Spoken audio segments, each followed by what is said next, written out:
Alrighty. Alright, so hey guys. I'm Garrett Hoofman on the Discord. So I just came back from GDC and a couple other guys. Obviously the guy in all the GDC swag was also just there. Yep. So I did, but I had more of the parties than conference. So I came back with a cold, so I'm not trying to be antisocial, just trying not to get anybody else sick. I'm just coming off that. So. I still got the cold, so. Yep. So I wanted to give you guys just kind of this is what GDC is, this is what I did, and any tips and tricks that I had come up with. You want to click now? So first off, I did the train jam. You guys heard of that before? Yep. So it's 52-ish hours. There's no like actual set time on when the train actually arrives. It can vary between like 4 and 5 hours difference. But it starts at Chicago and ends at Emeryville, which is like 20-minute drive from San Francisco. But the train jam, when you buy your ticket, they provide a bus that gets you all the way into San Francisco, because pretty much everybody that does the train jam goes to GDC afterwards, which is in San Francisco. So it starts at 2 o'clock on a Thursday, ends about 5-ish on the following Saturday. So 2+ days straight on a train all the way across the country. Okay. So Brett Pennings and I, if you guys have played Mage Quit at all, that's Brett Pennings. He and I both took the train from Grand Rapids at 6 in the morning on that Thursday, rode that into Chicago, and then a few hours after that, we took the train jam from there with. So we were on the train for a long, long time. We went in the same day, but there is Bit Bash the previous night, so the Wednesday night, which they have like a special train jam section at Bit Bash for people doing the train jam, which I didn't do, which I think I would prefer to have done.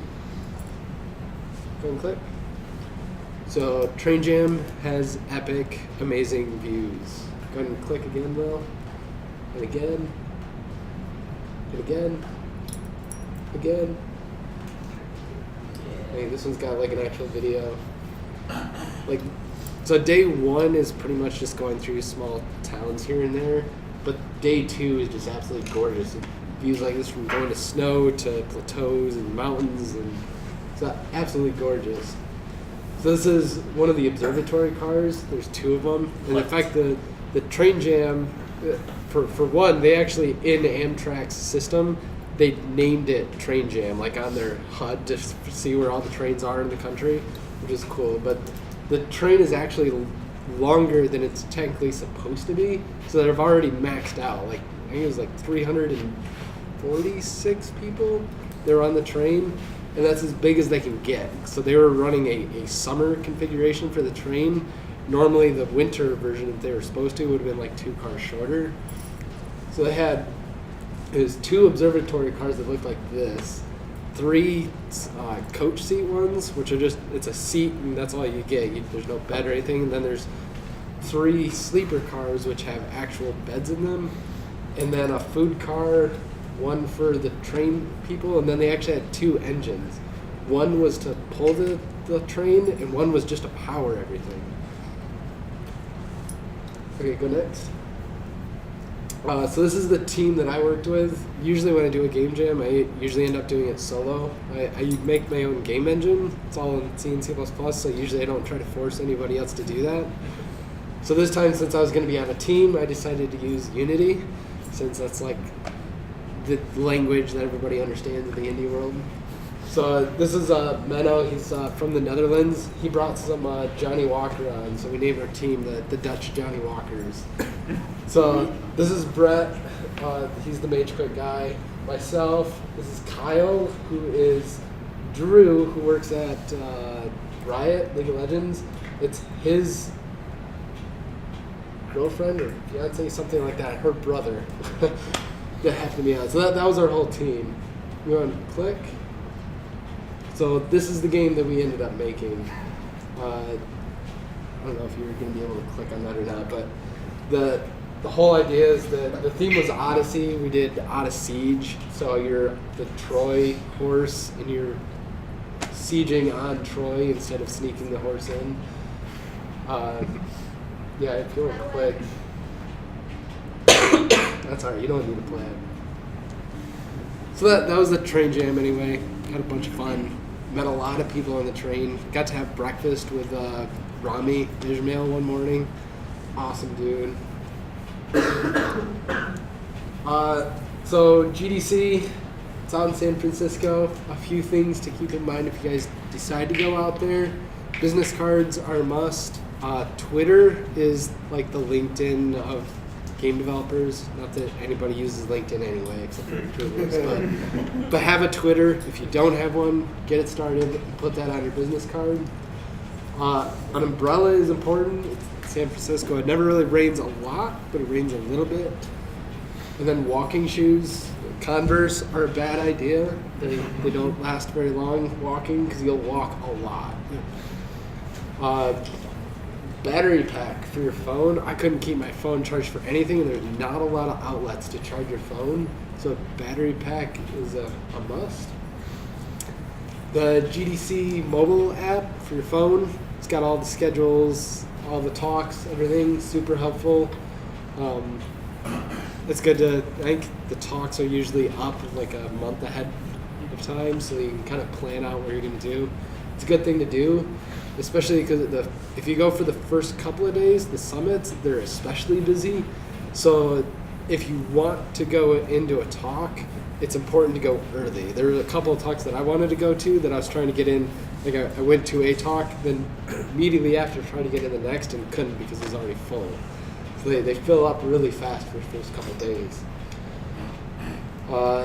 Then schedule meetings with people. So if you want to meet up with people, I mean, that's the biggest part about GDC is the networking, meeting a whole bunch of people all across the industry and getting super inspired by everybody's hard work.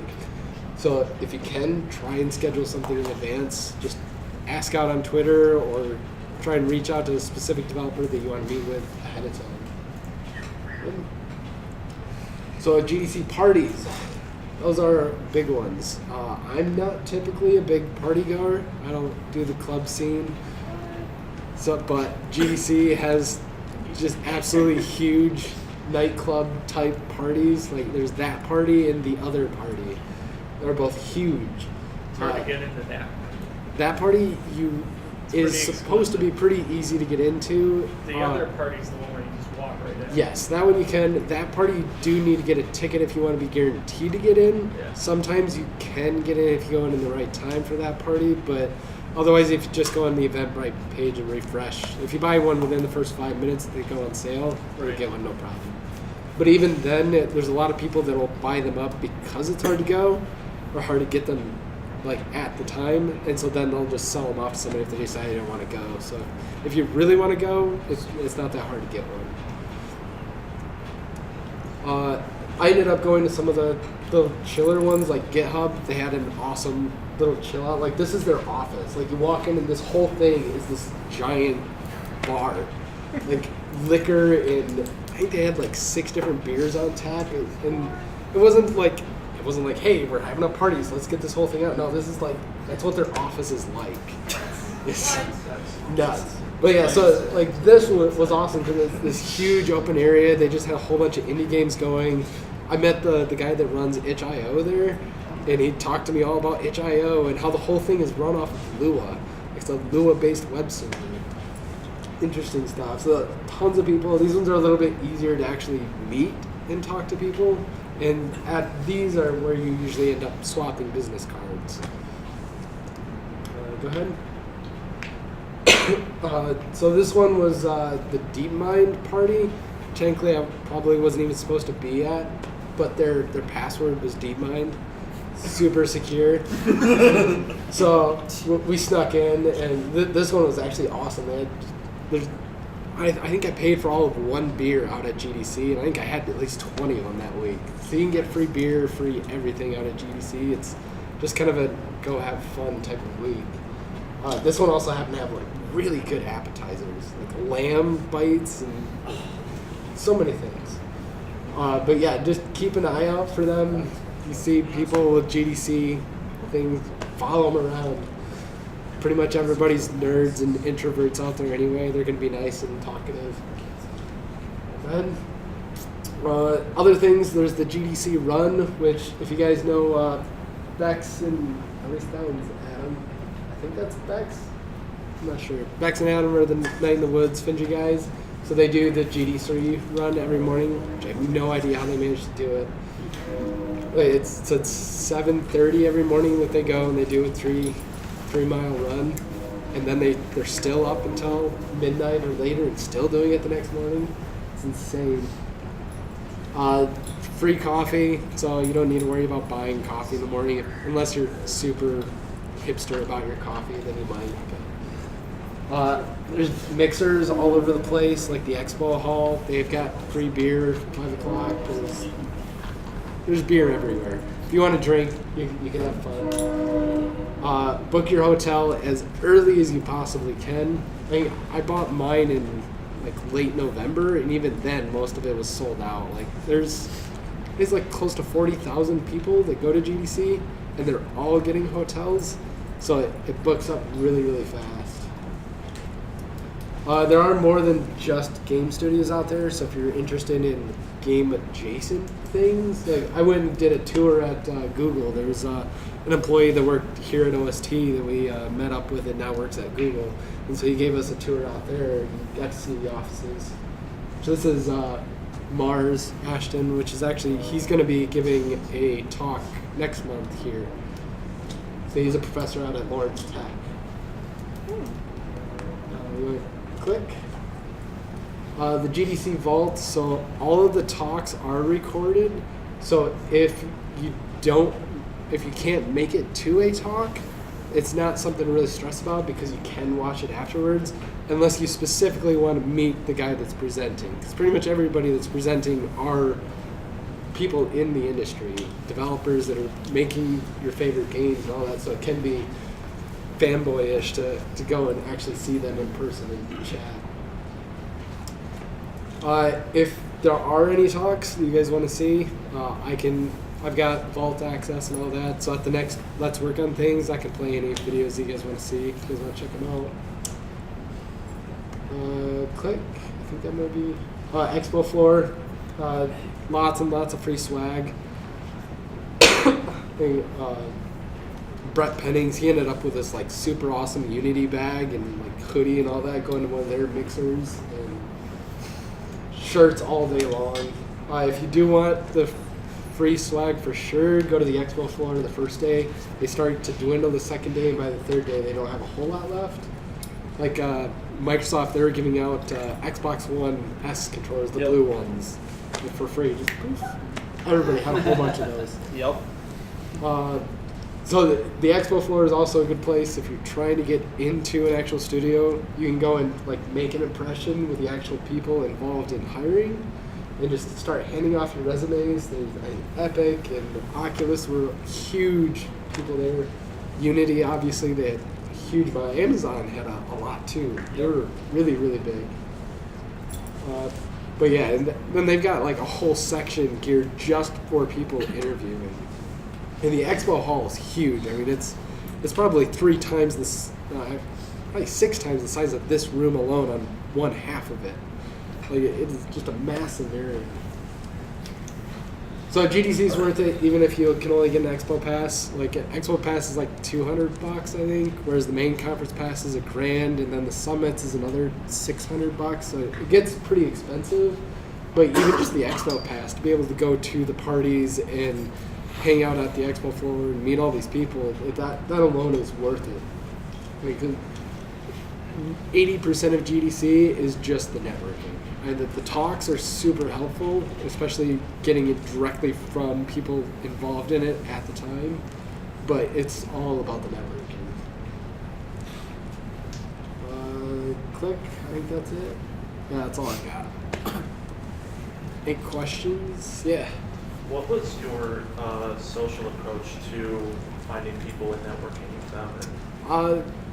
So Twitter is a good one. You can just reach out blindly, just do like hashtag GDC, whatever year it is, and you'll get people that'll hit you up from that alone. They do have the GDC mobile app has got like a social activity feed thing where you can type in a status. So you can reach out that way too. Otherwise, a lot of it like I would go and I'd finally find a plug to plug in, and since there's only so many of them, I'd sit down and plug my phone in. Somebody else would inevitably come up, need to plug their phone in too, and we get chatting and meet people that way. Yeah, I met a couple of people that were at Microsoft working on the Minecraft stuff just from doing that. So like at talks and stuff, would there be times when you wanted to speak to a certain speaker or something like that? And what was that? So all of the talks, anybody that does the speaker part of it, after they're done with their talk, there's a section that they go, like a lounge or something like that everybody's welcome to afterwards follow them to the lounge, and then they can ask them questions and talk and chat.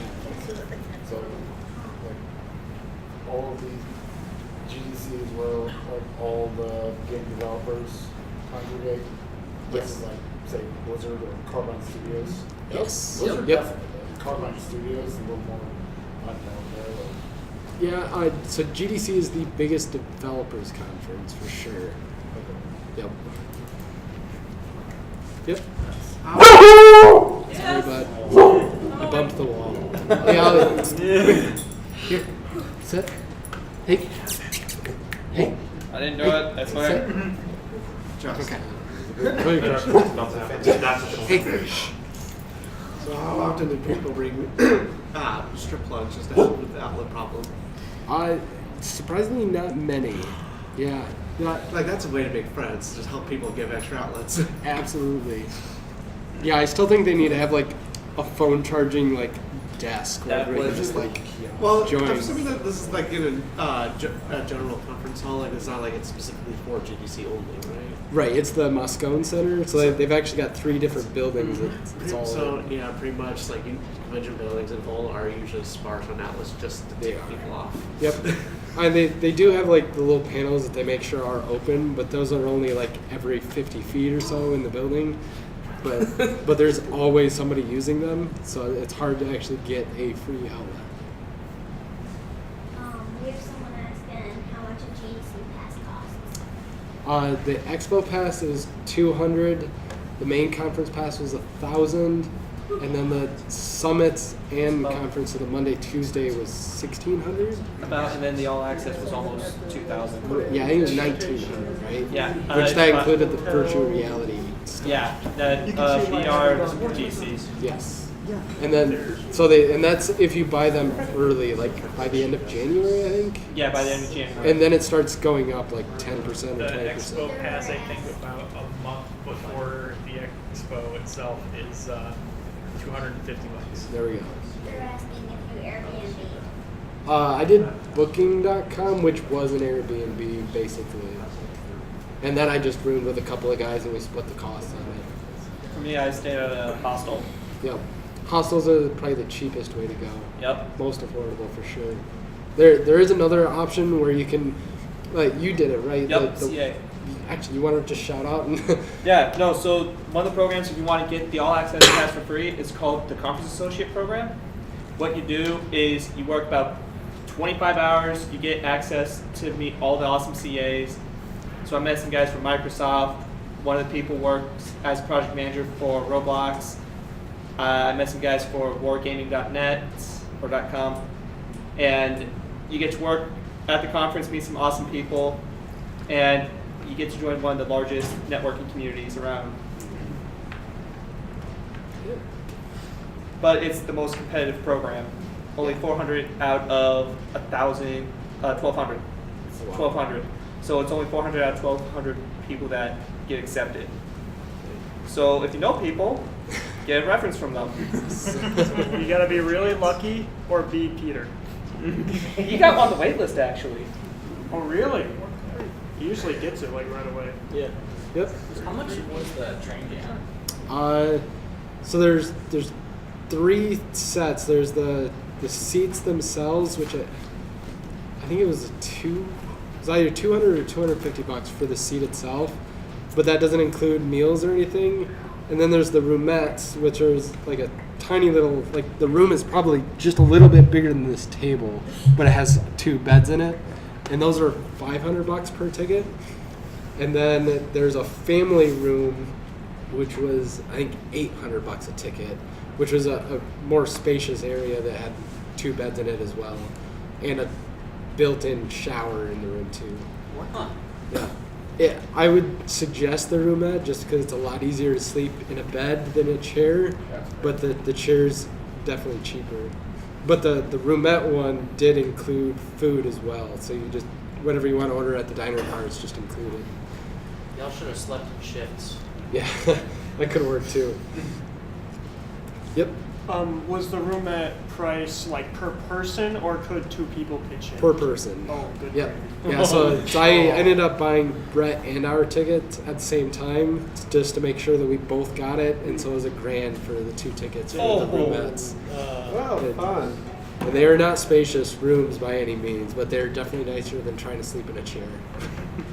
That is true. Yep. But they sell out quick. So my wife and I were both refreshing the page at the same time, trying to make sure that I could get tickets. I refreshed, I selected 2 tickets, and by the time I did and she refreshed, they were already gone. It was immediate. Holy. And then I think the seats themselves were sold out within an hour of it being live too, so they go quick. I secretly think that they had a giant nerd countdown going on for the train jam tickets. Yeah, probably did. Probably. There's probably one right now. Yeah. The next one. Only 360 more days to go until train jam. Yes. It's less than that because it's 349 days till GDC 2019. Boom, got him. You said in the previous years you've gone like by yourself and just worked with other people there, or do you always have to have a team when you go in? For the train jam? Yeah. No, so the train jam you can just go by yourself. I happened to work with Brett, but there was no reason to. Yeah, so you form teams at the train jam, and the more you can separate out, the better, because you'll meet more people. And actually, we were talking about that. We kept going to breakfast because we kind of do reservation-ish things in the dining car. And so Brett and I and a bunch of the others on the team would go to dinner or lunch at the same time. But I think it'd actually be better just to go solo next time, just because you'll end up meeting a bunch more people then. And that's what GDC is all about, is networking with a whole bunch of nerds. So. Cool. You guys got anything else? All right.